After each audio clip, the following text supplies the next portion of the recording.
함께 내용을 보도록 하겠습니다. 자, 제가 읽어볼게요. 어떤 이는 믿음의 선물을 하나님으로부터 받고 또 어떤 이는 받지 못한다는 사실은 하나님의 영원한 작정으로부터 비롯된다. 그러니까 하나님의 영원한 작정에 따라서 그런 자와 그렇지 못한 자가 생기게 된다라는 걸 얘기하는 겁니다. 하나님은 영원부터 자기의 모든 일을 아시는 분이기 때문에 어떤 이가 주 믿기로 작정된 자인지를 주님께서는 다 아시고 그렇게 조성하고 인도하신다라는 얘기죠.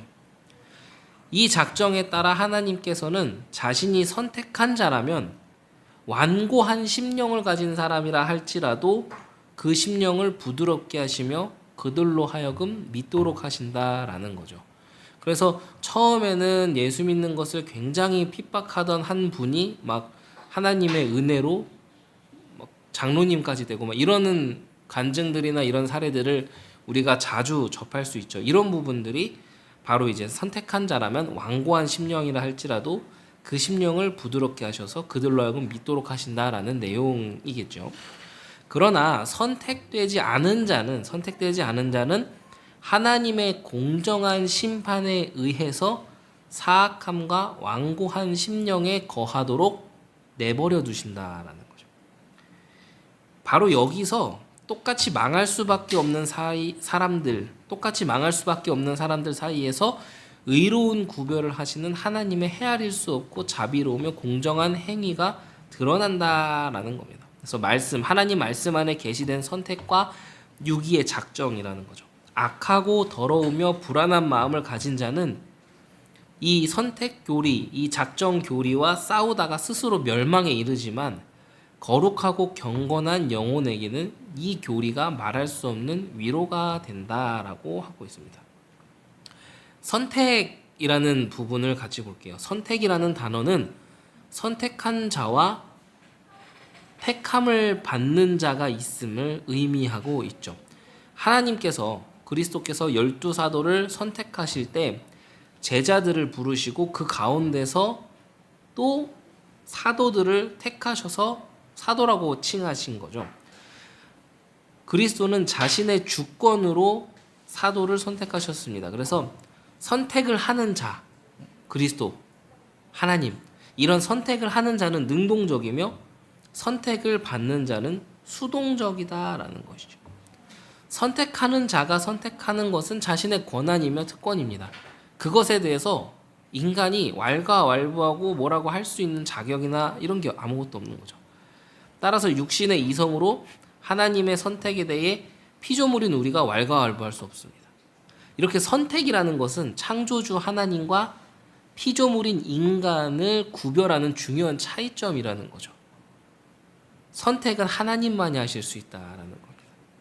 로마서 9장 19절에는 피조물이 하나님의 뜻에 대항할 수 없고 그 선택에 대해 잘못되었다고 말할 수 없다라고 이야기를 하고 있죠. 그래서 선택교리, 예정교리를 가지고 뭐 이렇게 옥신각신하고 그거는 말이 안 된다 뭐 이렇게 얘기할 게 사실은 없는 겁니다.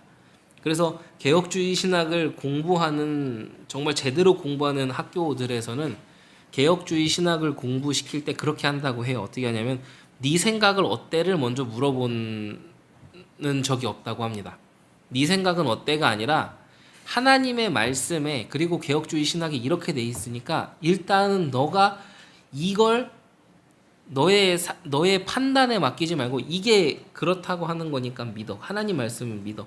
그 다음에 이거를 다 배우고 나서 다 정리된 다음에 그 다음에 너가 그 신학에 대해서 연구하고 발전시키는 거 이렇게 가르친다고 해요. 그러니까 완전히 다른 거죠. 선택된 자에게 부여하시는 은혜가 있습니다. 선택된 자에게는 하나님의 때에 성령의 유효한 역사를 통해 믿음을 선물로 주시는 겁니다. 그래서 선택된 자이지만 주 믿기로 작정된 자이지만 아직 하나님의 때가 이르지 않으면 그 사람은 아직 믿지 않는 자처럼 보일 수도 있는 거죠. 그렇기 때문에 우리는 그 사람이 얘는 선택된 자가 아닌가 봐, 작정된 자가 아닌가 봐 이런 거 판단할 필요 없이 우리가 기도하고 기다리고 있으면 하나님의 때에 하나님이 하실 겁니다. 우리는 우리에게 주어진 역할을 그저 잘하면 되는 거죠. 선택되지 않은 자에게는 하나님이 은혜를 베풀지 않으십니다. 그리고 선택되지 않은 자들 또한 이런 은혜를 원하지도 않습니다. 선택된 자는 하나님께서 은혜를 주시기로 정하신 수단 아래에서, 그게 뭐 예배, 말씀 이런 부분이죠. 정하신 수단 아래에서 그것을 통해 성령의 유효한 역사를 힘입어 믿음이 발생하며 그 발생된 믿음으로 그리스도를 붙잡게 되는 거죠. 이게 우리 그리스도인들, 신자들이 가지고 있어야 되는 그 신자에 대한 구조입니다. 신자의 구조. 하나님께서 은혜를 주시기로 정하신 수단 아래에서, 그게 예배, 말씀 이런 거죠. 그런 수단 아래에서 그걸 통해서 우리가 말씀을 읽고 예배하고 교제하고 기도하고 이러고 있으면 거기에 성령의 역사를 통해서 하나님께서는 믿음이 발생되게 하시고 그리스도를 붙잡게 하신다라는 거죠. 그래서 우리가 예수를 주라 시인할 수 있는 것은 우리의 의지나 우리의 의가 아니라 전적인 하나님의 역사다라고 이야기를 그래서 하는 겁니다. 그래서 그런 자들은, 그렇게 주 믿기로 작정된 자들은 은혜를 받아서 하나님의 말씀을 찬송하며 그분의 구원에 감사하게 된다라는 거죠. 그러나 선택되지 않은 자는 그들이 비록 은혜의 수단 아래 있을지라도, 그러니까 같이 예배하는 자리에 앉아 있고 뭐 같이 뭐 성경 공부하는 시간에 참여하고 뭐 그런다 할지라도 선택되지 않은 자는 결국은 그게 적용되지가 않는 거죠. 그들의 심령 속에 죄악과 패역함과 완고함이 깊이 자리 잡고 있고 여전히 그거를 사랑하고 있고, 그래서 뭐 그냥 이렇게 모였을 때는 같이 뭐 그냥 예배하는 자리에 앉아 있는 것 같고 말씀 보는 것 같고 같이 말씀 읽는 것 같은데, 이렇게 죄악을 사랑하고 패역함과 완고함이 깊이 자리 잡고 있는 사람들은 나중에라도 얼마든지 가서 딴짓을 하고 딴소리를 하고 모였을 때 그 공동체 안에서는 그런 말을 감히 못하니까는 경건한 척 이러고 있다가 이제 뒤에 가서 이제 그렇게 하고 뭐 이러는 거죠. 그게 참 안타까운 사람들의 모습인 겁니다. 그래서 그들은 하나님의 말씀에 대해서 비방합니다. 때로는 이거는 그래도 아니지 않아 라고 하면서 격렬히 반대하기도 하죠. 자신의 이성, 자신의 생각과 판단에 비추어 봤을 때 이 말씀은 맞지 않는다라고 하면서 복음을 거부하고, 때로는 예정교리가 독선적이라면서 예정교리를 반대하는 경우가 많습니다. 볼게요. 이것은 아직 그들 영혼이 죄를 깨닫지 못하고 구원의 은혜가 무엇인지 모르기 때문이다. 불신자들을 향해서 하는 이야기겠죠. 사도 바울이 유대인에게 복음의 교리를 설명하자 유대인들은 반대했습니다.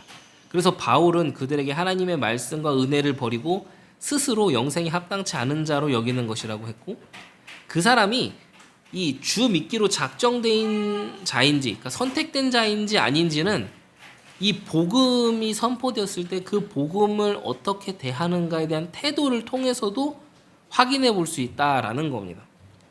죄를 깨닫고 진정으로 용서의 은혜가 필요하다라는 것을 깨달아서 구원의 은혜를 갈망하는 상태가 되는가, 심령이 가난한 상태, 그걸 지금 22페이지 마지막 두 줄은 그걸 얘기를 하는 거죠. 죄를 깨닫고 진정으로 용서의 은혜를 필요로 해서 구원의 은혜를 갈망하는지 아닌지, 이것이 그 사람이 지금 그 영적 각성이 일어났는가 안 일어났는가를 판단할 수 있는 좋은 척도가 된다라는 거예요.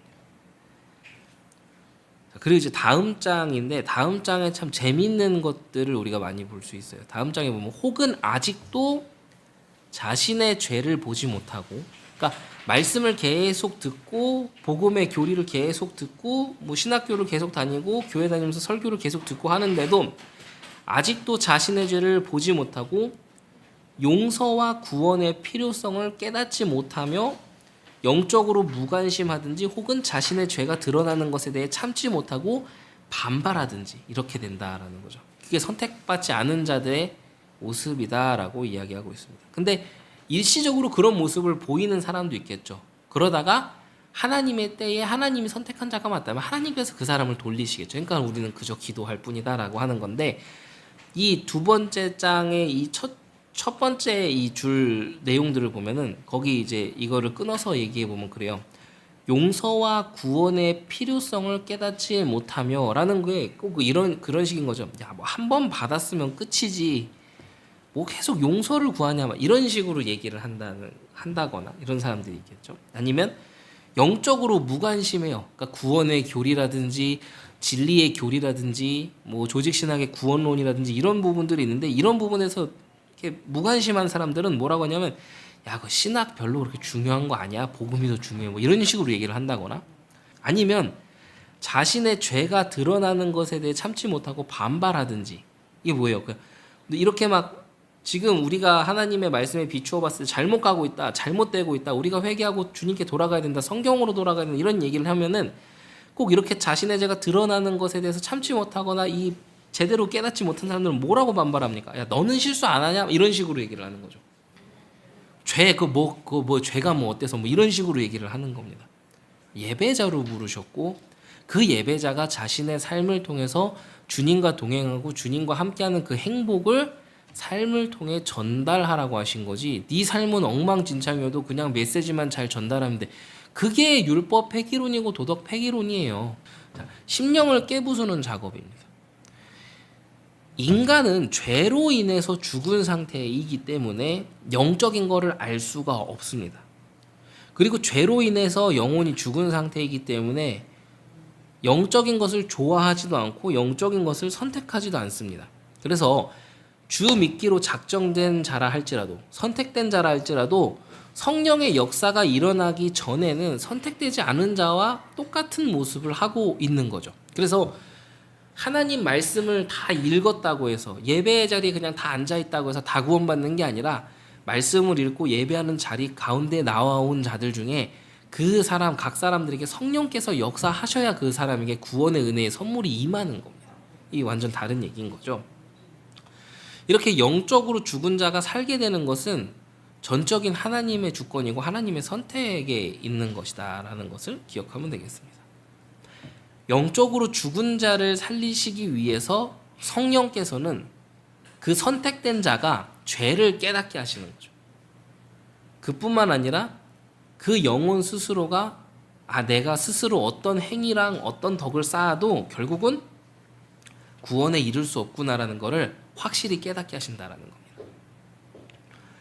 그 영혼이 나 자신의 구원을 위해서 어떠한 행위를 해도 결국은 안 된다라는 사실을 철저히 인정할 수밖에 없도록 성령께서는 그렇게 역사하신다라는 거죠. 그래서 신앙에 대해서 건강하고 바르게 깨닫는다는 자체가 성령의 역사하심 그 은혜 속에 있다라는 걸 증명을 하는 겁니다.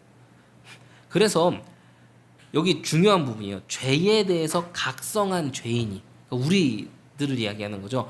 죄에 대해서 각성한 죄인이 죄를 안 지으려고 애를 쓰지만 결국은 능력이 없기 때문에 죄를 짓고 많은 것을 경험하게 하신다라는 거죠. 그래서 믿는 자지만, 신자지만 왜 나는 자꾸 이렇게 연약하고 넘어지고 부족하고 난 도대체 하나님의 은혜가 없는 사람인가, 그렇게 생각하게끔 될 정도로 내가 스스로는 아무것도 아닌 존재라는 것을 깨닫게 하신다는 거죠. 그게 하나님이 깨닫게 하시는 거라는 겁니다. 이럴 때 어떤 현상이 벌어집니까? 그런 죄책을 통해서, 그런 것들을 통해서 깨달아지는 것은 뭐냐면, 죄인의 심령이 더욱 가난해지고 죄의 무거움이 가중된다라는 것을 깨달으면서 겸손해진다라는 거죠. 이 죄책을 느끼고 양심의 가책을 느끼고 내가 진짜 하나님 앞에서 아무것도 아닌 존재구나라는 것을 깨달으면서 낮은 자세로 살아가는 사람들이 눌린 사람이 아닙니다. 눌린 사람이 아니라 상한 심령으로 겸손한 마음이 회복된 자라는 것을 갖고 있는 거죠. 그래서 자꾸 이런 부분에 대해서 정말 이 하나님 말씀을 통해 거룩하심을 알아가고 경건을 알아가다 보니까 내가 얼마나 안 되는 한심한 존재인가를 깨달은 자가 이렇게 겸손하게 살아갈 수밖에 없게 되는데, 그거를 잘못된 교리를 가지고 있는 사람들은 어떻게 말합니까? 제가 아직도 복음 못 깨달아서 죄책감 가운데서 저렇게 어둡게 살아가는, 이렇게 하는데 그거 틀린 말입니다. 그게 아닙니다. 겸손하게 될 수 있도록, 그래서 더욱더 하나님이 아니면 안 되는 사람이구나를 깨닫게 하신다라는 거죠.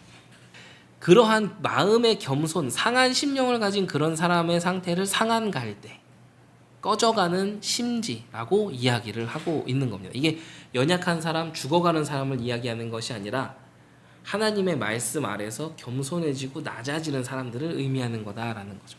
그러니 더욱 겸손하게 주님께 은혜를 구하게 된다라는 거죠. 심령이 부서지거나 심령이 부드럽게 되어서 하나님께서 마련하신 구원의 은덕을 덧입기를 간절히 구하는 상태가 되는 것. 그게 구원 받기로 작정된 자의 모습이다라는 겁니다.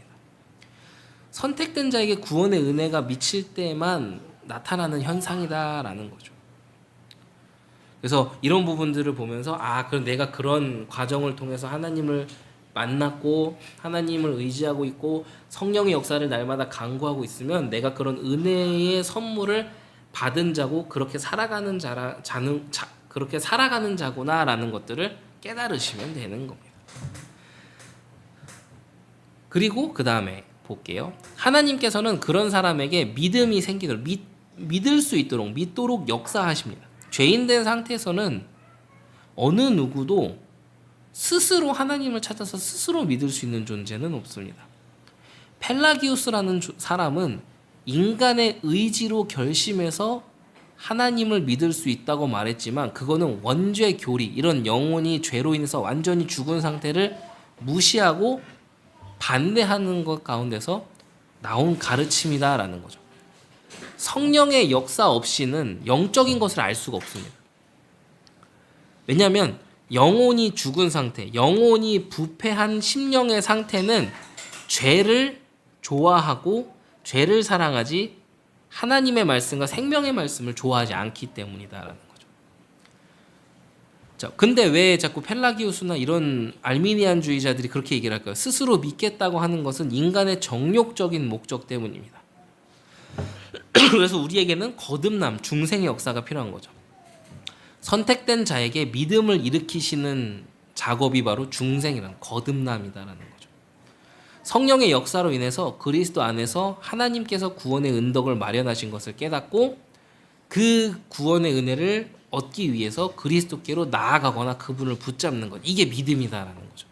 믿음이 무슨 다른 게 아닙니다. 믿음이 지금 안 일어날 일 일어나게 해달라고 막 이렇게 하고 그것만을 믿음이라고 하는 것이 아니고, 정말 믿음의 기초로 돌아가다 보면은 우리가 이렇게 구원의 은덕을 마련하신 하나님과 그리스도에 대한 감사와 그분을 붙잡는 것, 이게 믿음이다라는 것을 보게 되는 거죠. 자, 완고한 심령으로 내버려 두실 때가 있어요. 이거 마치 바로를 이야기를 하는 것 같죠. 선택된 영혼이나 선택되지 않은 영혼들 모두 하나님의 은혜의 손길이 임하기 전까지는 모두 전부 하나같이 악에 치우쳐 있습니다. 그래서 하나님의 은혜의 손길이 임하지 않은 사람은 악에 치우쳐 있으니까 생각과 말이 모두 더럽고 악하고 흉한 거죠. 그러니까는 나 구원받았어, 복음 받았어, 구원받으면 끝이야, 복음이면 끝났어라고 하면서 여전히 그런 삶을, 악하고 더럽고 흉한 삶을 살고 있으면 그거는 하나님의 은혜를 못 받은 사람이다, 하나님의 은혜가 임한 사람이 아니다라는 것을 깨달으면 됩니다.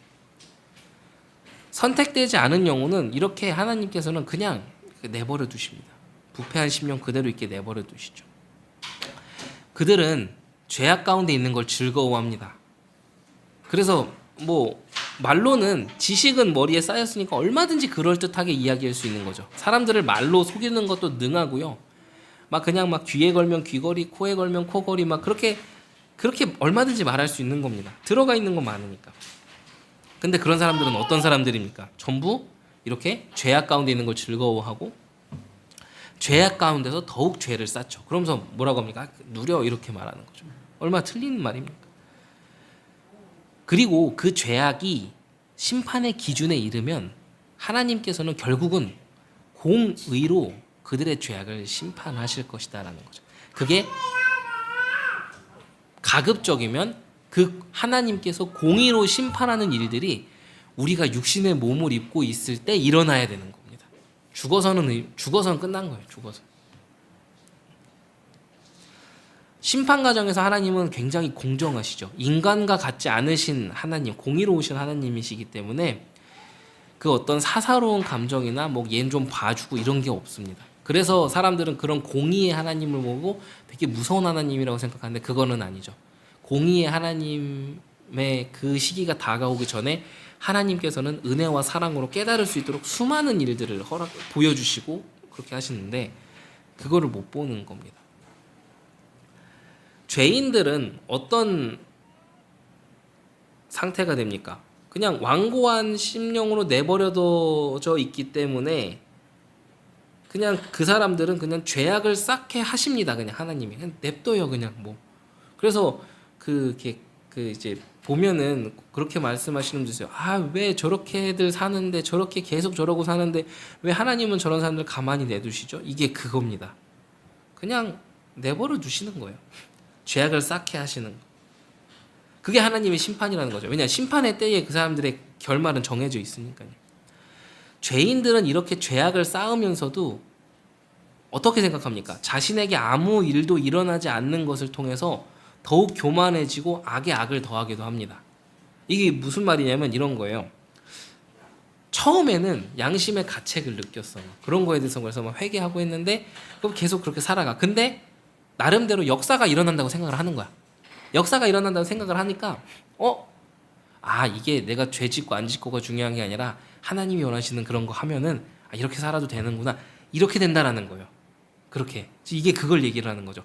자신에게 아무 일도 일어나지 않는 것을 통해 더욱 교만해지고 악에 악을 더합니다. 그러나 반드시 하나님께서는 공의로 그들을 심판하신다라는 거죠.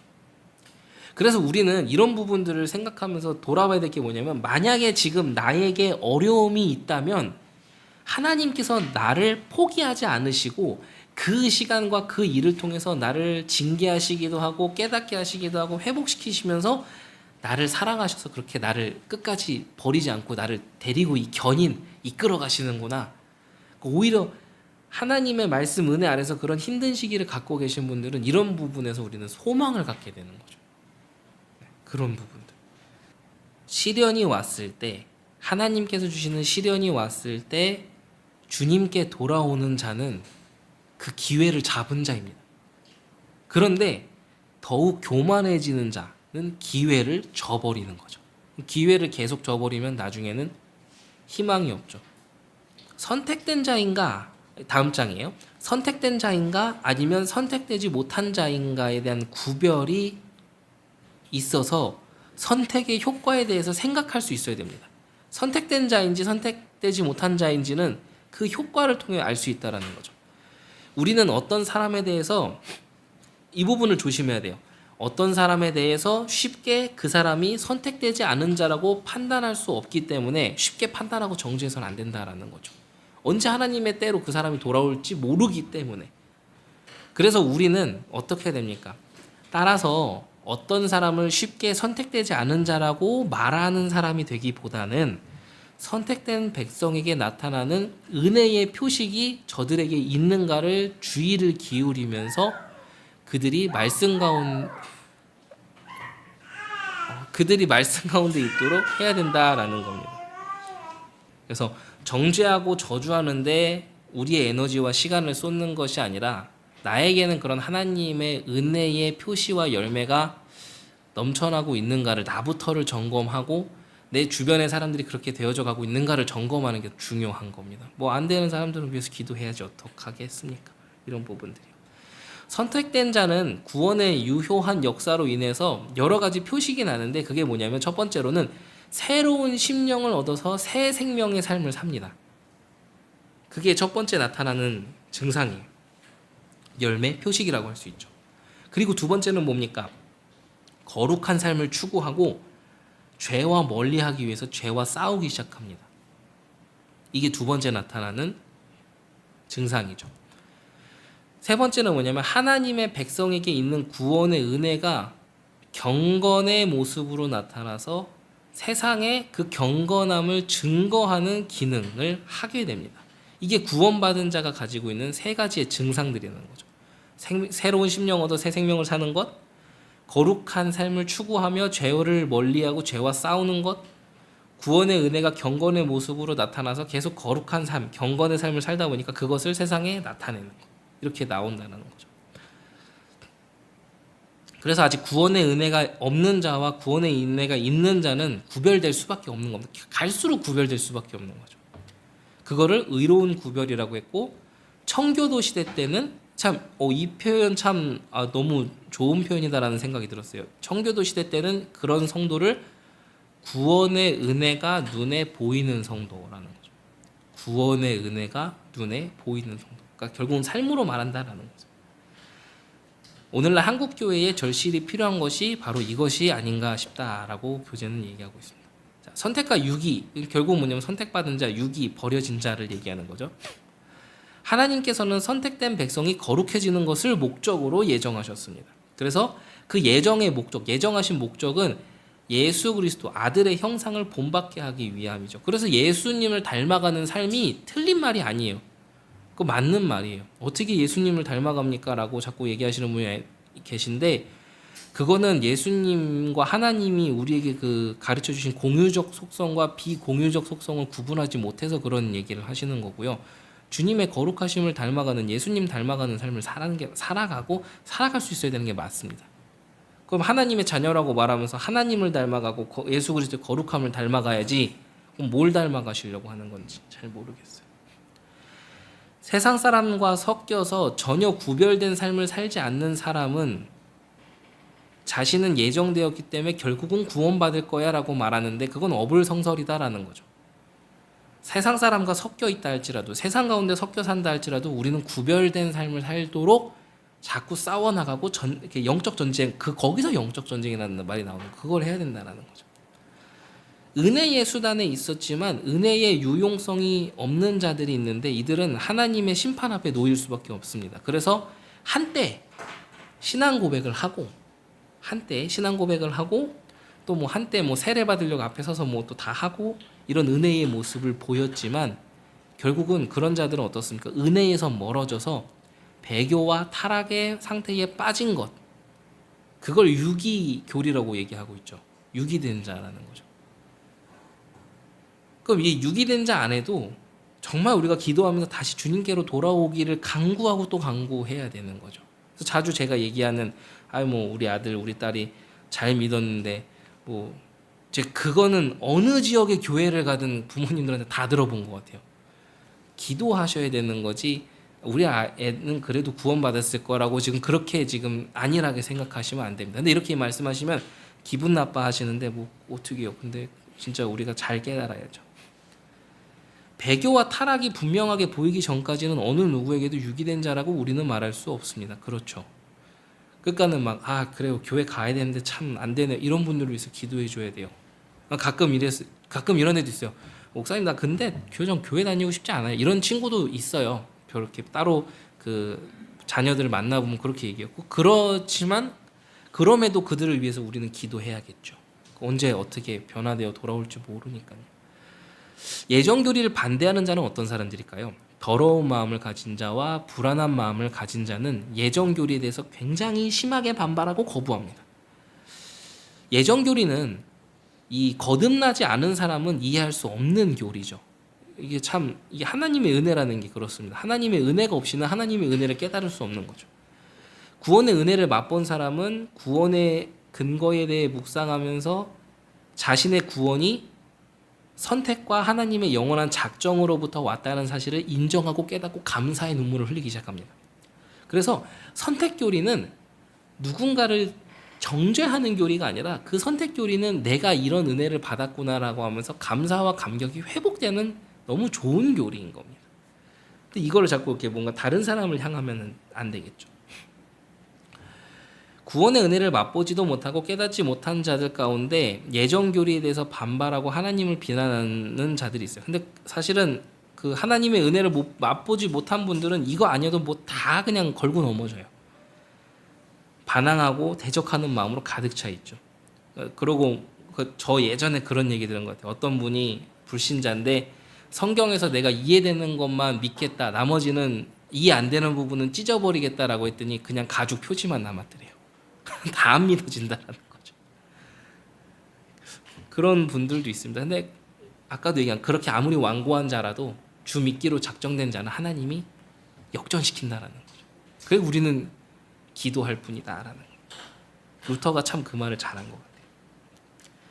그래서 우리는 어떤 사람이 되어야 됩니까? 거부하고 반발하고 대드는 게 아니라 이해될 때까지 겸손하게 하나님 앞에 이것이 내가 깨달아지게 해달라고 기도할 수 있어야 된다는 거죠.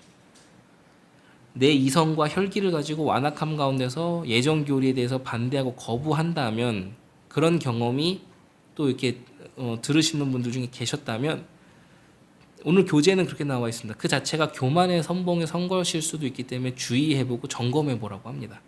스스로 망하는 자의 길에 들어서지는 않았는가를 점검해보라고 하는 거죠. 예정교리에 유익이 있습니다. 무엇입니까? 말할 수 없는 유익이 있는데, 죄인인 자신을 하나님께서는 그럼에도 불구하고 강력한 은혜로 구원하셨다라는 거죠. 그래서 아까도 말씀드렸지만 예정교리는 다른 사람들을 전도할 때 쓰는 교리가 아닙니다. 전도할 때 그거 교리 쓰는 사람도 봤어요. 참 바보 같은 짓이에요. 그게 아니고, 이 예정교리는 이 믿음의 진보를 이루어가는 사람들이 확인해야 되는 교리인 거죠. 구원의 은혜를 베푸신 역사가 그리스도 앞에 서기까지 계속되어질 것을 확신하기 때문에 그걸 성도의 견인이라고 합니다. 하나님 견인 이끌어 가신다.